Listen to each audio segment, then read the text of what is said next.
New documents show that Tesla is currently in talks with the Canadian government to actually build a gigafactory in Canada. If this is in fact true, and it looks as though it is, this is really exciting news both for Tesla fans, for Tesla the brand, and for the Canadian automotive industry and jobs in Canada as well. Hello my friends and welcome to the channel.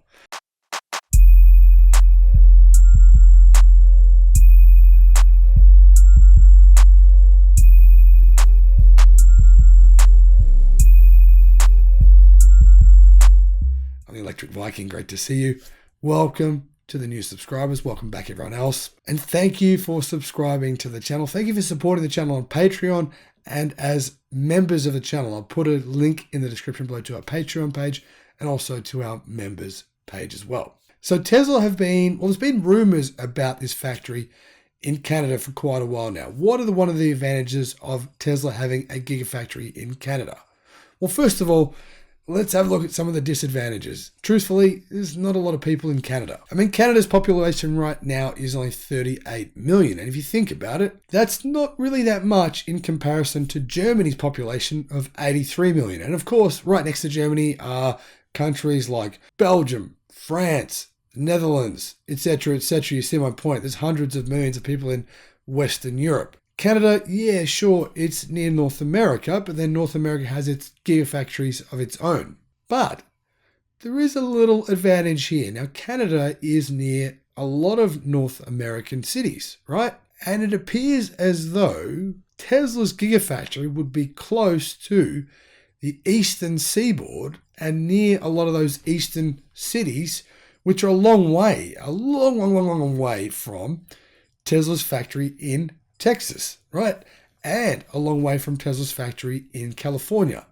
So they're kind of covering, right, the West Coast and the southern parts of America with those two car factories, but they haven't really covered off the east. And obviously for Tesla to ship vehicles all the way from Texas or California to, say, Chicago, for example, it's going to cost a lot more money than what it would for Tesla to ship vehicles from, say, Montreal, where the factory is probably going to be, in Ottawa, nearby, down to, say, for example, New York or Milwaukee or Detroit or New Jersey or Massachusetts, Boston, etc., etc. You see my point. There's a lot of people living in those eastern seaboard cities. If you have a look at, say, Google Maps, for example, it's only 7 hours to get from Montreal to New York. Whereas if Tesla needs to ship cars, which it currently is doing right now, from their factory in Fremont, California, across to the eastern seaboard to, say, New York, for example, it's a 43-hour drive. Obviously, that doesn't include stops. So if it's a semi-trailer taking vehicles from Tesla's factory in California and delivering them all the way to New York, it's going to cost Tesla a lot of money. You'd think at least $500 per vehicle to go all the way across the country. The same applies for Texas. It's a long way. I mean, 43 hours, 2,924 miles away. So having a factory in Canada, in this location, very, very close to these cities on the eastern side of North America, actually makes a lot more sense than you might think. Another reason it makes a lot of sense is there's actually a number of big mines and new mining projects for things like nickel in this area in Canada, where it appears as though Tesla will be building this factory. So Tesla lobbyist registry documents in Canada hint that the EV automaker has initiated talks with Canada's federal government. The public records suggest Tesla has been talking with federal government officials in Canada over the last 6 months. So this just didn't happen over the last few weeks. It's been an ongoing process of negotiation over 6 months. That's a pretty long time. And it would suggest that something real is potentially about to happen. The latest lobbyist record was posted on the 12th of August, and it specifically covered Tesla exploring manufacturing opportunities in Canada and focused on speeding up permit timelines. That's one thing that Tesla is clearly focused on, right?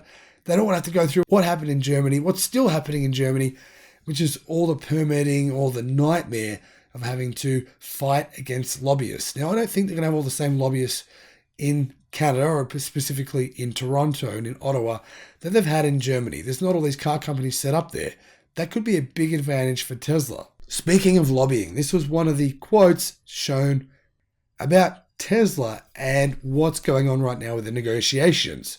Seek government support to facilitate the engagement with provinces regarding permitting timelines to increase the competitiveness of Canada and its ability to attract capital through approvals timeframes that are competitive with other manufacturing locations, while working with government to identify incentives to further increase the attractiveness of Canada, wrote Tesla as its lobbyist objectives. So you can clearly see here what Tesla is after. The Canadian government are well aware, but the Canadian government are also well aware what Tesla will want. Tesla will want a lot of incentive to invest billions of dollars in Canada, because Tesla are very well aware that this will bring an enormous number of jobs to Canada. A lot of people don't realize that the ratio of jobs is usually 10-1.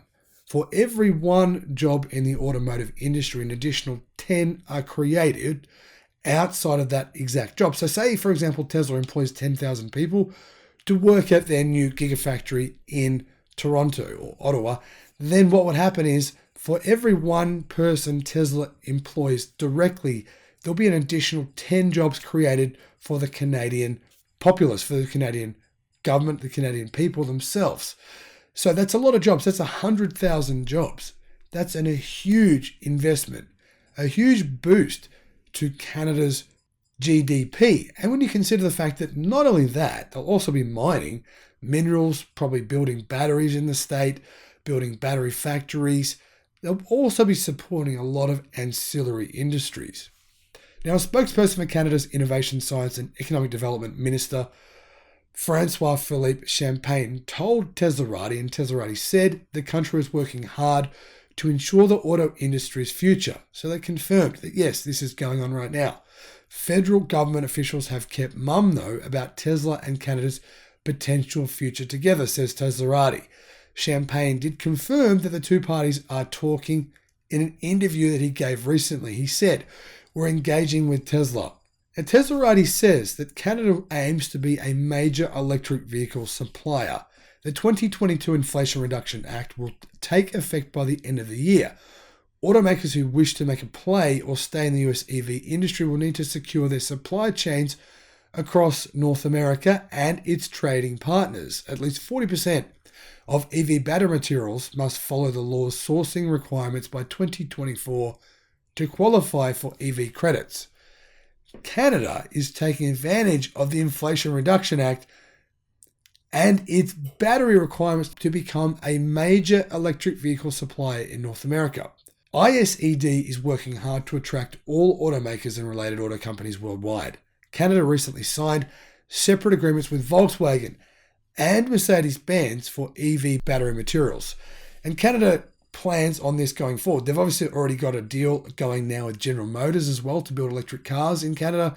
I think the government really is focusing on their future in the automotive industry. They realize how important Tesla's Gigafactory is for that future. One of the things that are in EVs that a lot of people don't realize are magnets. Now, magnets are a significant EV component, and Canada aims to supply these to automakers. They said, we're looking at poppy foil, we're looking at electrolytes, we're looking at magnets, and there's more to come. Trust me, Champagne said in an interview. I'm open. Look at my smile. You know, I'm not stopping there. Neodymium magnets are critical components for electric motors, and China produces most of the world's neodymium and about 76% of the world's total rare earth magnets. Clearly, North America needs production of these magnets in order to take away their dependency on China. The Tesla Model S and Model X use induction motors, conceived originally by Nikola Tesla. Induction motors do not use permanent magnets. However, the Tesla Model 3 and the Model Y have permanent magnet synchronous motors, which improve energy efficiency and extend battery life. And while obviously, Model S and Model X sales are an extremely tiny percentage of Tesla's overall vehicle sales. So clearly, Tesla Model Y and Model 3, they need a lot of these magnets. Right now, Canada is clearly very focused on providing the essential materials that automakers need to manufacture electric cars. Clearly, they want Tesla in the country. Tesla has a history of building local supply chains for its gigafactories. It likes to have its supply chain as close by as possible. Canada knows this. They know that Tesla will want manufacturers, want companies to set up nearby. They won't want them to be, 300 kilometers away. They want them to be within 100 kilometers. So it would make a lot of sense for Tesla to work with Canada as a supplier for its US-based factories. In addition, the Inflation Reduction Act encourages electric vehicle manufacturers to source raw materials in North America and in its US trading partners. So I think the new Inflation Reduction Act being passed is also a big benefit for Canada as well. A lot of people are ignoring this fact, but the reality is, since it was passed, already we've had two of the world's biggest automakers sign deals with Canadian companies.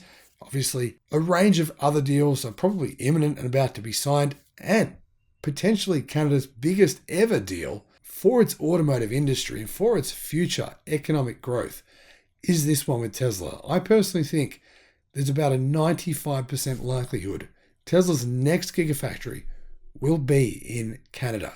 I've got to say, I'm kind of excited. I'm excited to see a new gigafactory come up. I'm excited to see the benefits this will have for, people in the local area. And not only that, but also for North American electric vehicle manufacture. It's so important that we use this to combat the huge disruption being caused by the Chinese auto industry players who are basically attempting to take over the global electric vehicle market. And they could just do it and succeed if companies like Tesla and countries like Canada don't stop it. Thank you for watching. Hope you have a great day. Bye-bye.